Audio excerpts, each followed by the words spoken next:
6 дугаар анги. Зарц. Хайлт тэр явж байна. Тэр Йоан гэдэг тоглогчийг олсон уу? Гэж толгойдоо тоглоомны төхөөрөмж зүүчихсэн царайлаг залуу үүдэн дээр зогсох дунд орчим насны эрэгтэйгээс асуув. Уучлаарай залуу эзэнтэй. Энэ тоглогч өөрийгөө нууцлана гэж шийдчихсэн бололтой. Бидний тавьсан өгөөшч түүнийг гаргаж ирч чадахгүй байна гэж дундаж насны эрэгтэй ядарсан олгоор хэлв. Тэрээр сүүлийн 2 шин унталгүй мэдээлэл хийсэн боловч юу ч олдоогүй юм. Өгөөшийг өмөхгүй байна. Тэгвэл шангаа өсөх хэрэгтэй. Явж шагналыг 20 сая олго. Тэр их баян хүн л биш бол өгөөшийг өмгчл таарна гэж залуу 20 сая юу ч биш юм шиг хэлв. Мэдлээ гэд тослох хэрэгтэй залууг орхин явлаа. Ямар ч үнээр вэ? Би энэ тоглогчийг өөрийн гарт оруулах хэрэгтэй. Тэр тоглогч нэг бол их азтай, эсвэл тоглоом бүтээгч нартай холбоотой учраас бусад тоглогчдын олж чадаагүй зүйлсийг олж авсан байж. Хэрэв би түүнийг өөрийн нээндээ нэгтгэвэл миний гэр бүлдэх байр суурь өсөх болно. Энэ дүр зураг бүхий л баян нэр хүндтэй гэр бүлд харагдах ба тэд бусад тоглогчдоос хэдэн жилээр төрүүлж яваа Йоаныг олох гэж бүх хүчээ ашиглаж байв. Түүний талаар хэдэн мэдээлэлээс болж дэлхийд даяар ямар шуугианд игдсэнийг Йоан мэдсэнгүү. Йоанд энэ зүгээр нэг тоглоом мэт боловч бусад талд санаатай хүмүүсийн хувьд тийм биш юм. Өглөөний хоолоо идчихээд Йоан тоглоомдоо орсон боловч бяцхан шоахоог олсонгүй. Тэр өрөөцсөн гээд гэртээ асуудалд орсон юм болов уу? Тэр өөр магдлалын талаарч бодов. Эсвэл тэр надтай удаан тоглох гээд гэрийнхэн санаа зовхгүй гэж худлаа хэлсэн юм болов уу? Йоан бяцхан охиныг санаа алдав.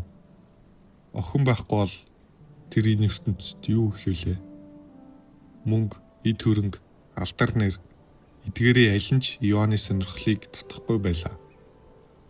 Түүний хүсэх ганц зүйл бол бодит ертөнцид өөрт нь байхгүй энгийн биеэр цэнгэж наадах юм. Охиныг явхаасаа өмнө өгсөн зүйлтийг гаргаж ирээд толгоос ихсрэн санаа алдаад би төвчээртэй авах хэрэгтэй. Яг л тэр намайг хүлээдэг байсан шиг. Тэгээд тэр завилан сууж бясалгал хийж эхлэв. Явандаа тасаж бясалгал хийх нь түүнд яг л зүүрэмлэх зур массаж хийх мэт таашаалтай болж эхлэв. Цаг явсаар нэг л мэтгэд шөнийн тэнгэрт одод түглээ. 160 мянгаас 160 мянга. Та зэрэглэхэд хангалттай энерги хөдлөллөө.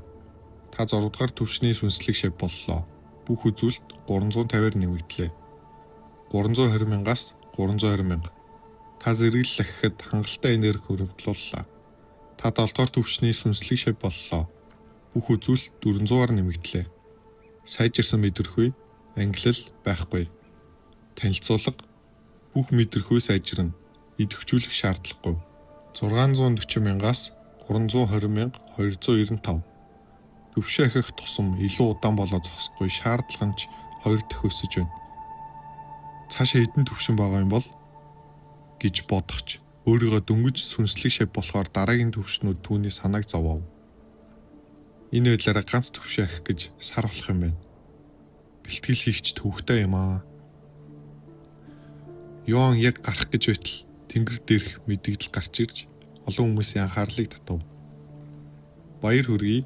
Тоглогч Цагаан Лихо анхны зарцтайд болсон тоглогч боллоо. Йоан ямар төрлийн зарцтай болсон бол гэж бодох зур бусад тоглогчид Йоан биш өөр хүн байгаад гайхлаа. Мэдээж зарим тоглогчид Йоан биш байгаад санаа намархан тэр. Зарц гинэ. Йоанд гинэтхэн зарцтай болох хүсэл төрлөө. Гэхдээ яаж олж авах вүлээ?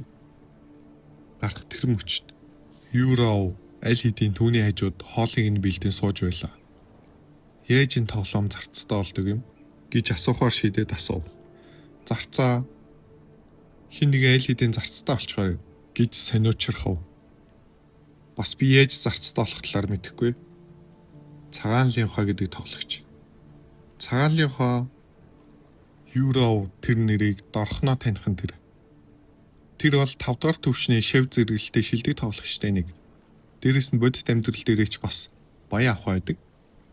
5 дугаар төвшний сүнслэг шав шилдэгтэй орно гэж үү? Йоан өөрөө 7 дугаар төвшних учраас өөрөөс нь 2 төвшин бага хүн шилдэгтэй орж байгаад гайхав. Тэд үнэхээр шилтгэнэ гэж үү? Би бараг бясалгал хийгээгүй байж аль хэдийн 7 дугаар төвшин байтал гэж бодов. Юурав одоогор хэн хамгийн өндөр төвшинтэй байна? Аянгын эзэн 6 дугаар төвшин байх.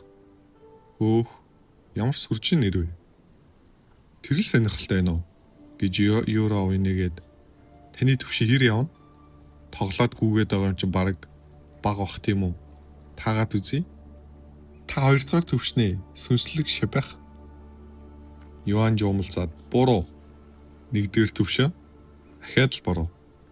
Юу, та арай бэлтгэл хийж эхлэх байгаа юм биш үстэй. Юурав хизэнээс эхлээд би чиний нүдэнд өрөвдөлтөд дорой харагддаг болчихоо. Ахих нь урам хугарч байна шүү. Гэж Юан гунигтай нарахгүй хэллээ. За тэр яах вэ? Угаасаа би хинч биш юм чинь. Бас чиний зөв би тоглоод л гүйж яваа.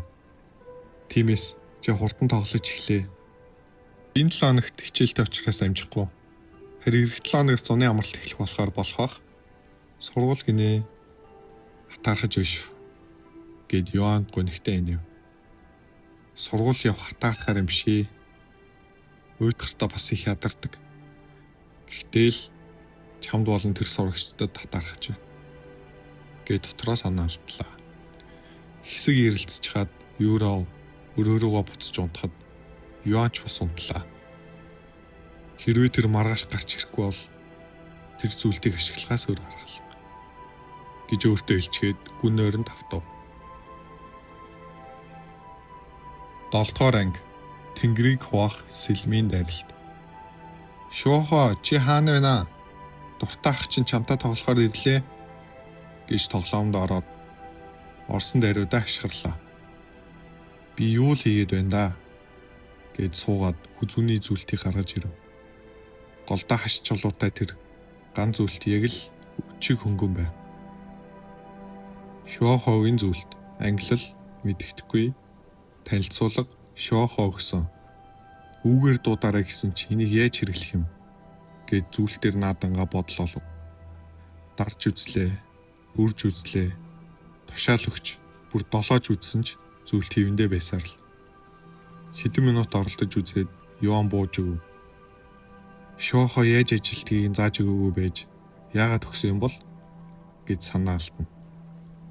Гэнэтхэн түүний санаа алдахыг сонссон юм шиг газар дөргөхөн тэр металл хоорондоо харших чимээ гарч араас нь чангаар харах сонсогдлоо.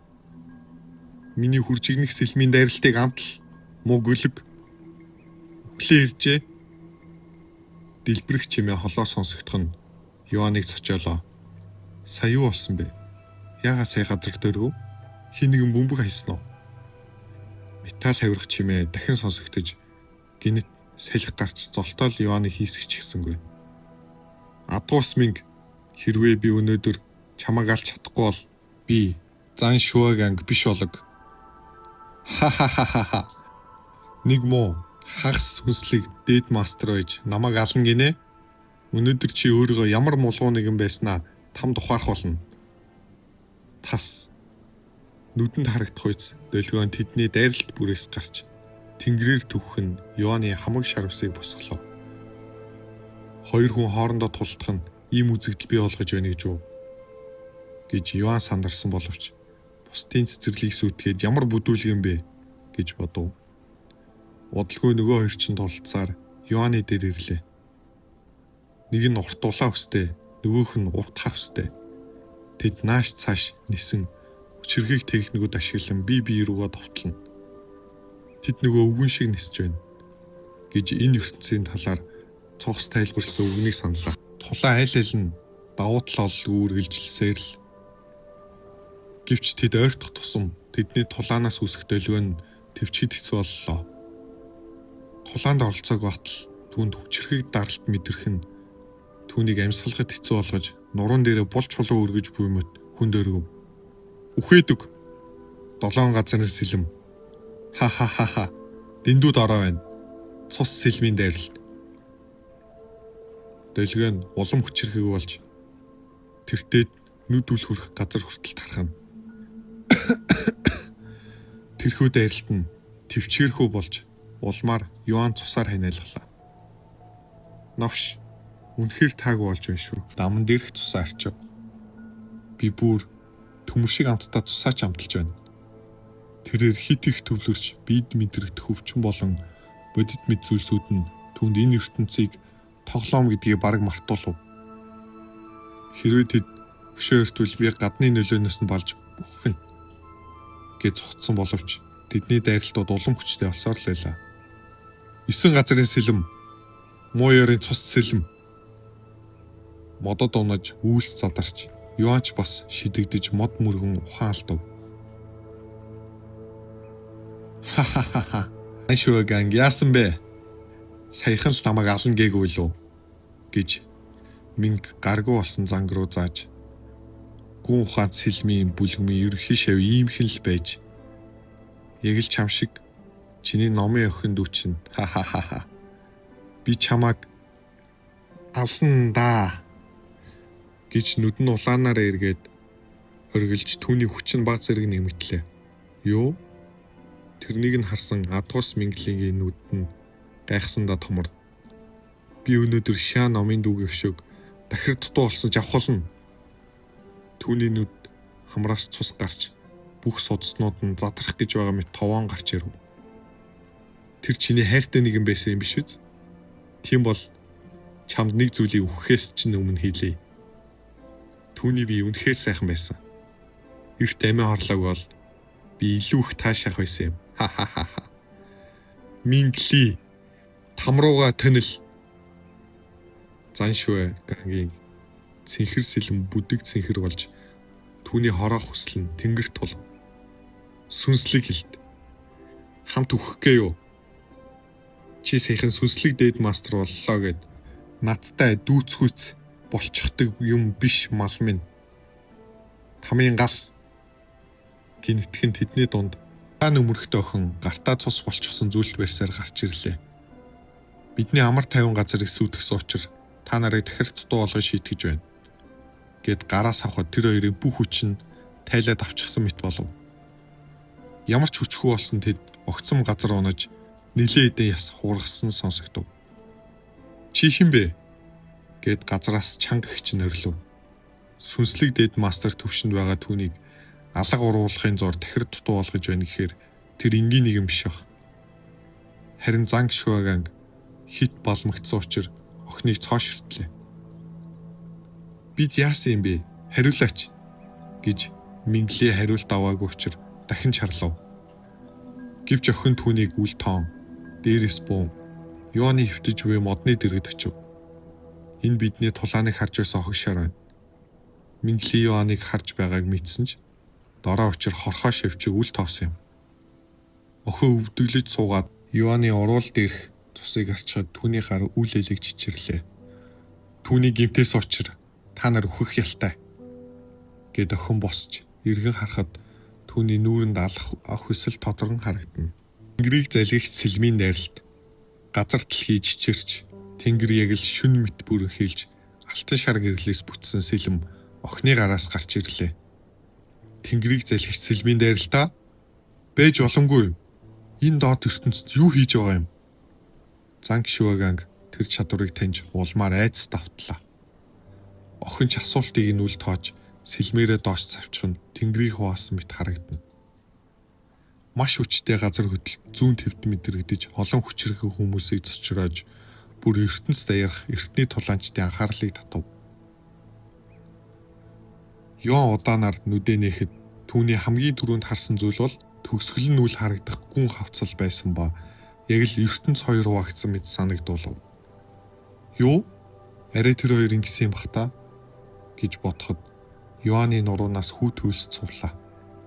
Ийм зүйл хийхэд хэр их хүч шаардлагатайг Юан төсөөлжүүлж чадхаас гадна энэ ертөнцийн газар зүүн бүтцийг өөрчлөхүйц зүйл байв. Гинэтхэн Юаны зүрх түргэн цохилж эргэн харахад тэрээр охины зөөлөн өвдөг дээр хэвтэж байгаагаа анзаарав.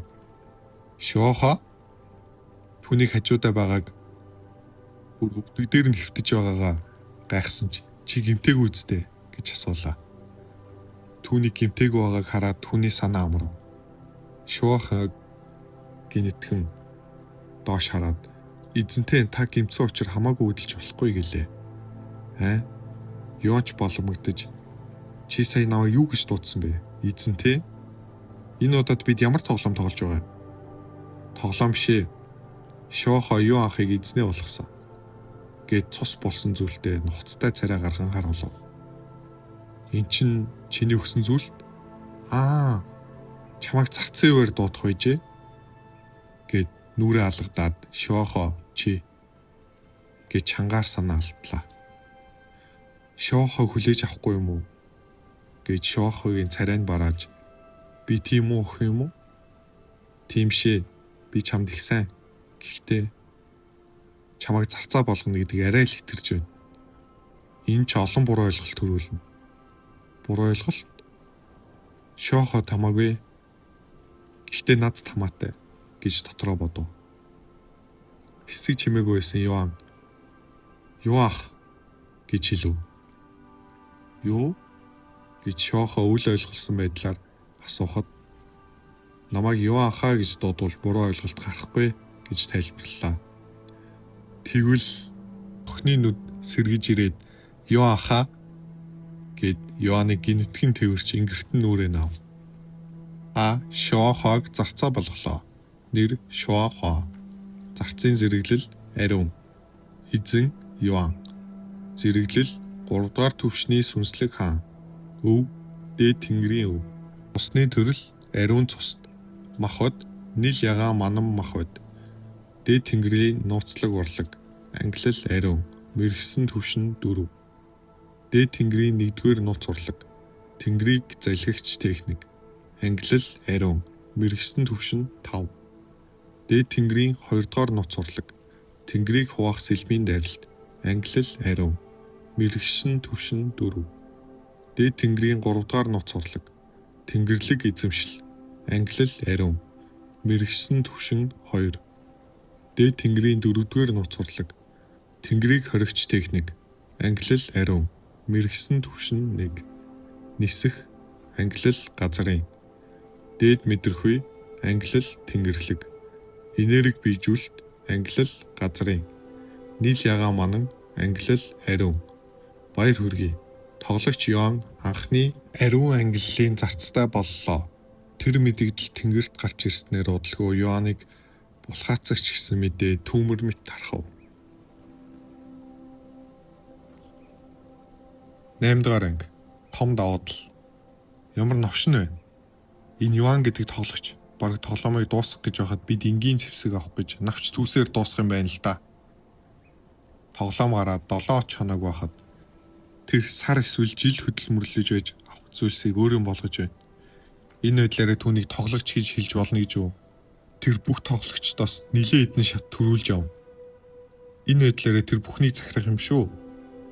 Тэр мууц булхаацж байгаагаас зайлахгүй. Ийм хурдан тийм зүйлсийг олж авна гэж байхгүй. Одоогийн шилдэг тоглогч түүнээс хол ялгаатай байна. Бас хинч биш нэгэн булхаацахгүйгээр ингэж явна гэдэгт итгэхгүй байна. Тийм шүү. Тэр булхаацж байна. Хаана вэ тэр тоглоом бүтээгчд? Тэрнийг шийдэх хэрэгтэй. Тэр их чалахтай эсвэл солиотой байх. Улаан цай булхаацаад сэжиг төрүүлэхгүй л гэж бодсон юм бах та. Юаныг булхаацагч гэх яриа интернетээр нэг тархлаа. Орчин үед ялангуяа алдартай тоглоомд булхаацах нь хуучин цагаас илүү хүн читгэлтэй болсон. Өмнө булхаацагч нарт хүмүүс дургүй байсан боловч арга хэмжээ авдаггүй байсан. Одоо үед булхаацж байгаад баригдвал 10 жилийн байрны түрээснээс илүү их мөнгөөр торгуулах нь өндөр магадaltaй. Бас булхаацагчд 4 жил хүртэл хоригдож байсан үуч бий. Ийм их эрсдэлтэй учир маш баян нэг л биш бол булхаацах талаар төсөөлөгч үгүй. Гэхдээ энэ төрлийн хүмүүс ч улаан цай булхаацдаг учраас хүмүүс одоогийн хамгийн алдартай тоглоомд булхаацдаг яадаг солиот вэ гэж бодцоож байлаа. Булхаацах гинэ. Цаалынхаа чи юу гэж бодож байна? Чи ч бас энэ Юаныг булхаацагч гэж бодож байна уу? Гэж нийл ягаан өмөрхтэй царайлаг залуу тасарсан чоны толгой хөшөглөнгөө асуув. Түүний гарт хар бариултай ганц сэлэн байсан ба үе үе цэнхэр цахилгаан могоо гарч байгааг харагдана. Түүний хажууд 2 үзэгсэлэнтэй бүсгүй зогсож байв. Хэнцэр харагдах залуу бүсгүй тэнгэр дээрх мэдэгдэл рүү чимээгүй ширтэж байснаа Тэрний булгаацах үгүй наад тамаагүй гэж хэлчихэд хажуу дахь том хар муур руу хараад гэхдээ ариун ангиллын зарц ямар харагддаг талаар сонирхож байна. Түүний хоёр сүлд хар муур бол ямар ч ангиллгүй жирийн араатай юм. Гэхдээ их хурдан бас хүчтэй. Хэрвээ тулаанчтай харьцуулбал дөрөвдүгээр түвшний сүнслэг шавтад үүснэ. Ариун ангиллын зарц. Ийм болвол түүний ертөнц технологи өвөл тоож болохоор гүйсч түүний үйлдэл ертөнцид нөлөөлөх болно. Яасан? Өв залгамжийн жигсаалтын 3 жава аянган эзэн арай хинч биш нэгнээс дарамт мэдрээ юу да? Гэж нөгөө нэг үзэсгэлэнт бүсгүй асуув. Бидний байгаа нөхцөл байдлын талаар юм бодогдохгүй байна уу? Догшоо хатаа гэж хэлээ түүнөр нухацтай хараад энэ тоглох зүйл биш. Энэ Юан гихчээс болж өв залгамжийн жигсаалт тэр яараа эмх замбрааг болж болцсохгүй. Би энэ Юан гих тоглогчийн талаар сонирхоогүй гэвэл худлаа олох ч гэлээ өв залгамжийн жигсаалт тэр яараа гинэ. Тэрч арай хитэрнэ. Тэр бас нэг булхаацагч л байлгүй. Хэрвээ жинхнээсээ их азтай бас чадварлаг хүн байвал яах юм? Тэр чи юу хийж чадах юм? Тэр асуултыг сонссон Ширүү хатны царай нухацтай болж ирээд тэр үед мэдээж би түүнийг өөртөө нэгтгэх болно. Чи ганцаараа тэр талаар бодож байгаа гэж санаа юу? Одоогор нэгт яваа Пинк гэр бүлийг мартаа гэхэд биднийг ярьж байх зур өв залгамжийн жигсаалтанд байгаа бүх гэр бүлүүд түүнийг идэвхтэй хайж байгаа. Тэрийг мэдчихэв. Хин хайж байсан ч хамаалга. Хэрвээ би түүнийг төрүүлж олвол тэр минийх болно. Тэрийг сонссон аянгын хаан түргээд чамтай ярих нь цагийн гар зам байна. Арга гэсний оршуулга дээр бид ирчихлээ. Гэт аянгын эзэн сэлмээ бэлдэж анхаарлаа төвлөрүүлв. 3 шилдэг тоглогчдын өмнө арга яснууд яг л хүүхэлтэй мэт болох алхаж харагдана. Хурдхан дуусгая. Чамтай байхаар би эвгүүрхэд байх юм гэж Ширүүн хатан хэлв. Чил дуртадаад байгаа үсттэй. Ижил даалгавартай учраас л тэр. Явцгаая. Тэд аль хэдийн биднийг анзаарчихлаа. Ширүүн хатан өөрийн зэвсэг болох урт ташуурыг гаргаж ирэв. Цагаанлын хоч дагаж энгийн харагдах сэлмээ урдаа барина. Топ тоглогч гэлээ тэдэнд англи зэвсэгтэй болох боломж гараагүй юм. Тиймээс л тэд энгийн зэвсэг ашиглаж байлаа. Аянган элемент гэж сэлмээ илж эхлэхэд аянган могоо эргэлдэн гарч ир. Аянган могоо яг л бүжиглэх мэт сэлмийг тойрно. Биеийн сайжруулалт хурд гэхэд Ширүүн хатны галбирлаг биеэс цэнхэр гэл багарч би энэ ямар ч жингүү мэт болов. Шүүхэй гих том хармуур түүний өмнө зогсов. Урагшаа гэд аянган эзэн хөлнөөсөө түлхэлт авч арга яснуудын зүг хордлоно. Надад бити тушаагаад бай гэж Ширүүн хатан довтлоход цагаанлын хоч бас араас нь зарцтайгаад аав. Шиоха чи Юан түүний дүрийн үзүүлэлтийг хараад гайхсан байв. Тэрээр учрыг мэдэхгүй ч хэлээ энгийн зүйл бол биш гэдгийг ойлгож байлаа. Тоглоом дөнгөж эхэлж байхад ийм хүчтэй хамтрагчтай болчих чинь бараг болохаа юм шүү. Юан өөрийн давуу талыг мэдж байгаа боловч өрсөлдөх гэж тоглоогүй учраас энэ давуу талаа ашиглах бодолгүй байв. Хилээч Шиохо сүнслэг шавьяас сүнслэг хаан хэр илүү хүчтэй вэ гэж ялгааг ойлгохын тулд асуув. Шиохо хачин харж байснаа 1000 дахин. Үгүй 10,000 дахин. Юанха дэндүү хол ялгаатай учраас би хэлж мэдэхгүй. Дэндүүх ялгаатай хэр их? Тэнд байгаа бол Шиохо ганц дайрал дээр үгүй чадна гэж Шиохо тэртээ хол харагдах том уул руу заагаад хэлв. Ганц дайрал дээр үгүй хийнэ. Түүний ихтгэлтэй үгэнд Юаны нүдэн золтойл бүлтэрчихсэнгүй. Хэрвээ түүний хэлсэн үнэн бол тэр олон удаа ашиглаж болох цөмийн зэвсэгтэй адил явдаг бөмбөг юм шүү. Яаж тэр нэг муу зарц байна гэж. Түүний оршин буйн тоглоомын тэнцвэрийг алдагдуулах биш гэж үү? Эсвэл тоглогч тэр шатанд хүрэхэд тийм хүчрхэг болох ёстой юм болов уу? Юан тоглоомыг зохиогчд Ийм жаах охин тийм их хүч өгсөнд гайхаж байлаа. Шиохо. Хүчээ хамаагүй бити ашиглаарай за.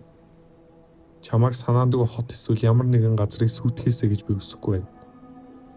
Гинэтхэн тэр хуваагдсан газрыг хараад нүдэн доморч. Шиохо чи ингэсэн юм уу? Гэж нөгөө хоёр тулдаж байхдаа үүсгэсэн гэж бодхоо болсон учраас асуув.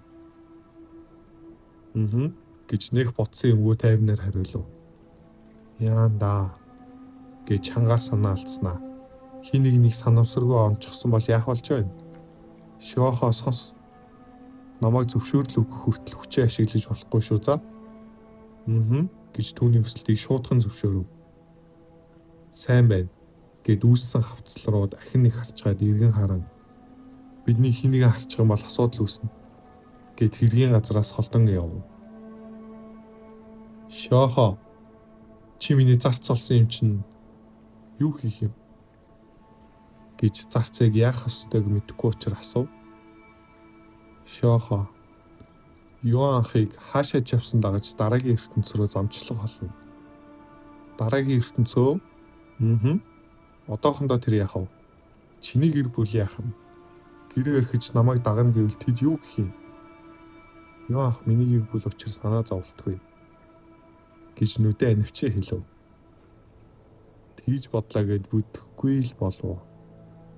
Гэт толоос ихсэн түүнийг яах талаараа мэдэхгүй л байлаа. Хэдхэн хоногийн өмнө уулзсан охиноо гэрээс нь авч явахад олон асуудал учирна. Хэрэг бод ертөнцөөсөн бол гэхдээ тэр тоглогч биш дүр учир асуудалгүй байх. Ойлголоо хүснээрээ ол Шиохо гэж бууж өгсөн аястай хэлв. 9-р анги хаш мэлхий. Тоглогч Аянгын эзэн хаан цагаанлынхоо болон ширүүн хатнаар арга ис оршуулгын газрыг цэвэрлсэн анхны тоглогчд боллоо. Баяр хүргэе. Гинти мэдэгдэл олон хүнийг гайхшруулсан ч тэдний юу хийсэнд бусна. Харин өв залгамжийн жигсаалтын 3 гэр бүл хамтарсанд учир байв. Энэ их ховор тохиолдох зүйл юм. 10 шилдэг гэр бүлийн 3 нь хамтарч гянданг цэвэрлсэн байна. Магадгүй тэд хамтарч Юан гэгч тоглогчийг буулгаж авах гэсэн юм болов уу? Байж болох юм. Олон тоглогч тэр талаар интернетээр шууж байхад зарим нь ухуулагч хийн. Өв залгамжийн жагсаалт бол бодит ертөнцийн систем ба мэрэгжлийн тоглогчд хоорондоо өрсөлдөж тэрхүү жагсаалтанд ордог. Өв залгамжийн жагсаалтанд 100 байр байх ба тэр донд нь олон давуу тал байна уу гэхээс биш сөрөг тал гэж байхгүй. Эд баялаг, алдар нэр, эрх мэдэл энэ бүгд жагсаалтанд байдаг хүмүүст хүртэнэ. Хэддгээр байранд ч байж жагсаалтанд багтсан л бол дан ганц тэрхүү тоглогч бус түүний гэр бүлч бас үүнд багтана. Ингэснээр тэрхүү гэр бүлүүд чадварлаг тоглогчдыг хөлсөж байраа ахиулна гэдг нь яг л тоглоомын бүлэг эсвэл овогтой адил болж ирсэн юм. Хөгшин залуу гэлтгүй олон тоглогч дэлхийд даяараа дан ганц өв залгамжийн жагсаалтын тоглогчийг халз тулаан дуудах гэж өрсөлдөнө. 10 жил тутамд нэг л тоглоом дээр төвлөрөх ба тоглоом өөрчлөгдөх болгон жагсаалтанд өөрчлөлт гарах.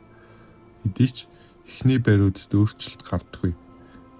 Энэ 10-нд сонгогдсон тоглоом бол онлайн тулаанчд гэх үе олноороо өөрийгөө хөгжүүлж тоглох энэхүү тоглоом юм. Төд удалгүй бас нэг мэдээлэл гарч ирэх нь тэр.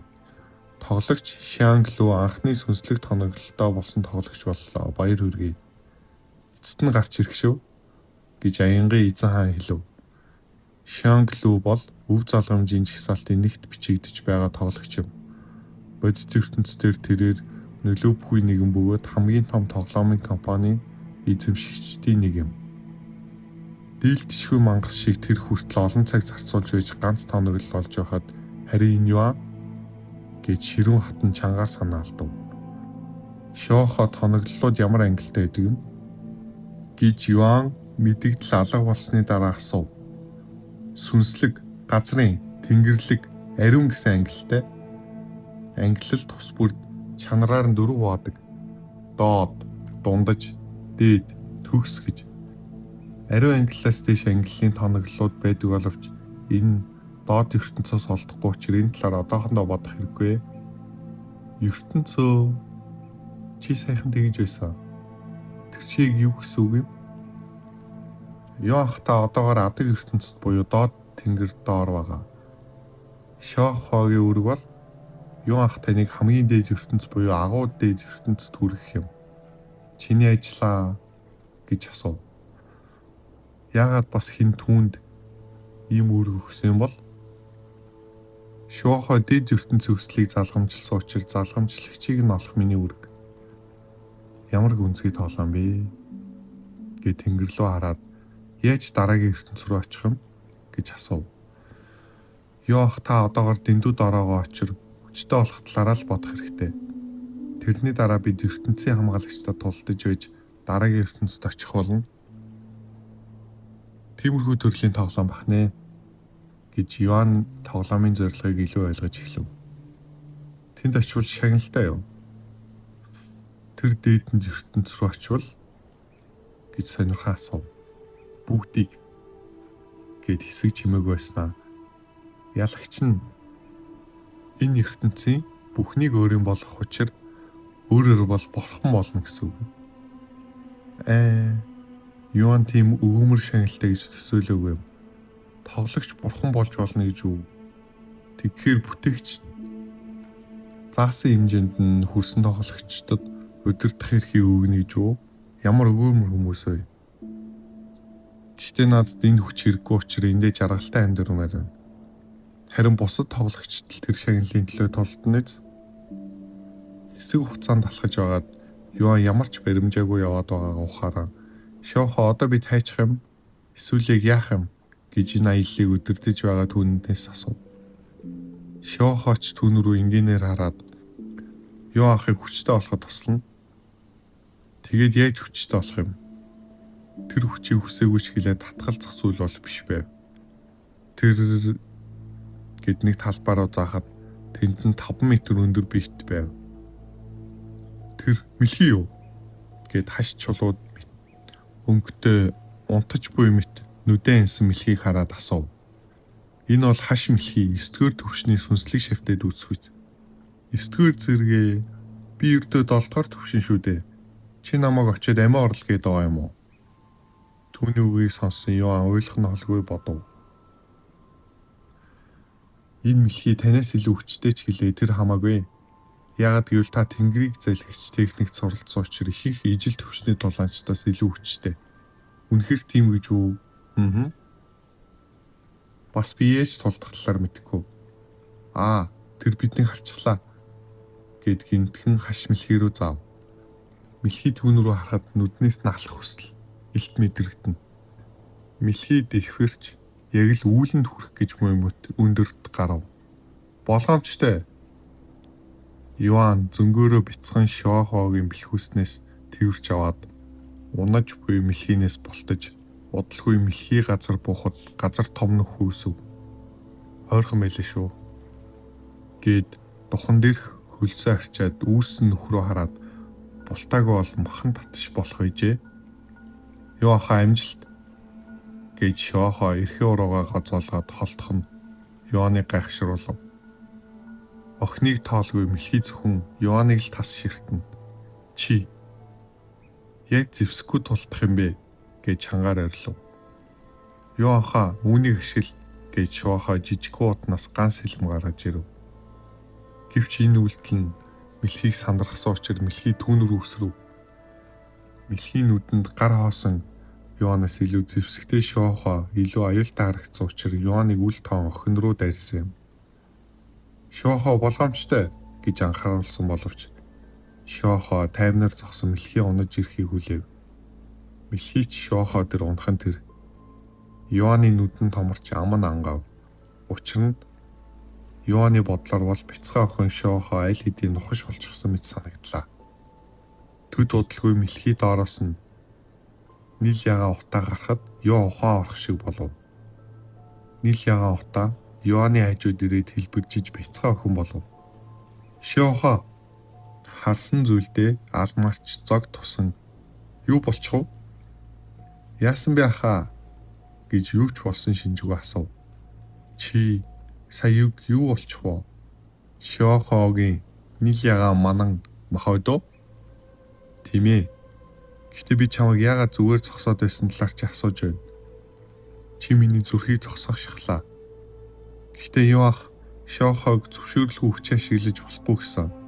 Шохоо зөвшөөрөл өгөөгүй.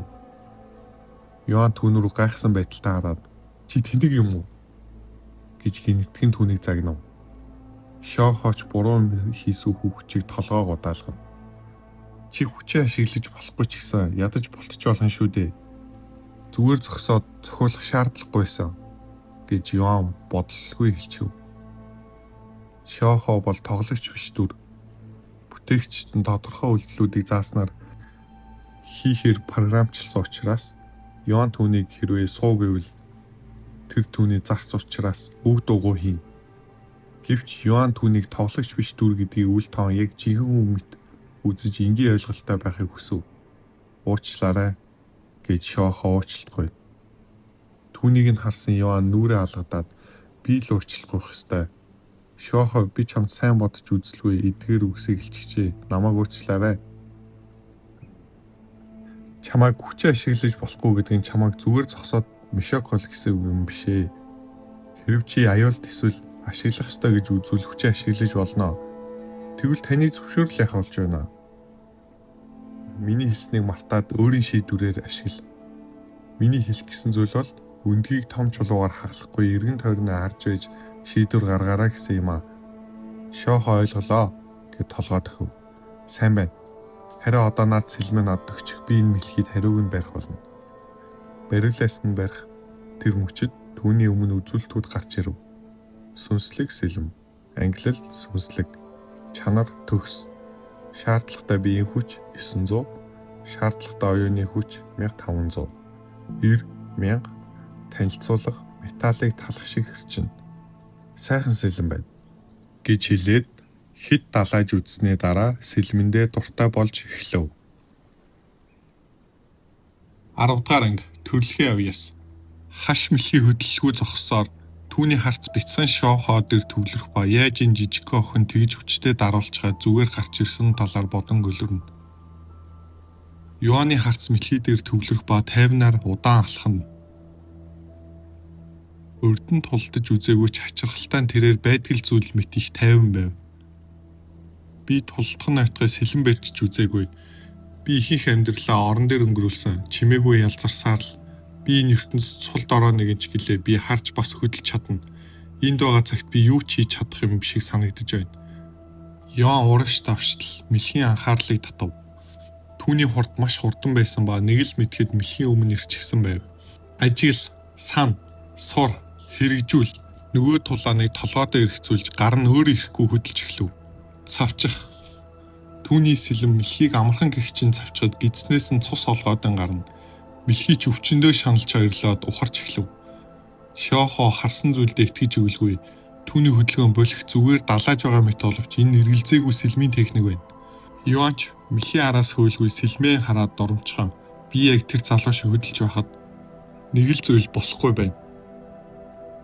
Йоха та Шохоо гайхах аргагүй бөгөөд учир нь Йоаны ашиглаж буй техник бол охины алсан хоёр тулаанчийн нэг нь ашиглаж байсан юм. Тэр хэсэг хараад сурсан юм гэж үү? Ганц удаа хэсгэн зур хараад сурна гэдэг түүний төрөлхийн авьяастан гэхээс өөр хэлэх үг олдохгүй байв. Би хөдөлгөөнийг нь яг л дуурайж байгаа ч нэг л зүйл болохгүй байна. Онсон байлтай арай энерги юм болов уу? Гинэт ухаарсан Йоан мэлхийг хараад инээмсэглэнгүй энэ удаа чамайг хүсдэх болно гэд итгэлтэй наргагүй сэлмээ мэлхий рүү чиглүүлв. Хаш мэлхий яхаа мэдлгүй зог тусан зогсно. Саяхан л имзэг дорой байсан хүн сэлэн барьснаас хойш өөртөө итгэлтэй бас хараанч хурц болсон харагдана. Шохоо хүртэл энэ өөрчлөлтөнд нь гайхширхан тэр яг л юу ч мэдэхгүй игэл хүнээс сэлмийн мастер болчихсон мэт түүнд санагдана. Йоан зог тусан зогсох мэлхий рүү дайрч түүний гарын хөдөлгөөн илүү хурдан болоод зогсохгүй сэлмээс нь улаан гэрэл гарах нь тэр. Цус сэлмийн дайралт. Хаш мэлхий зөнгөөрөө ухарсан боловч Йоаны сэлмээс удаан байсан учраас агаар дээр хоёр хуваагдаж хамаг дотор ирэхэд нь газраар нэг цацагдана.